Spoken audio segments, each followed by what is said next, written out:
Təsəvvür edin ki, gözünüzün bəbəyi orada oturma, burada otur dediyiniz balalarınıza məktəblərdə oturmağa icazə verməyəcəklər. Yəni onlar dərsi ayaq üstə dinləməli olacaqlar. Niyəsini növbəti süjetdən öyrənək.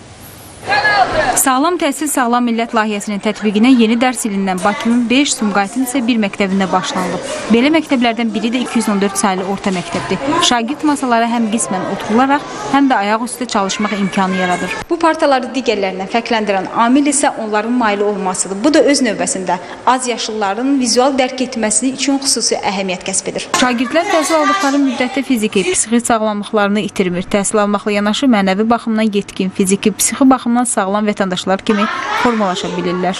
Hər gün oradakı resurslar, əyani vəsaitlər dəyişmək, çevik dəyişmək və konkret bu dərsin məqsədinə uyğun olaraq orada didaktik materialları asmağa imkan verir. Layihəyə başlamazdan əvvəl uşaqların sağlamlıq baxımından mövcud vəziyyəti öyrənilib. Monitorinqlərə cəlb olunan 2500 şagirdin səhhətində problemlər aşkarlanıb.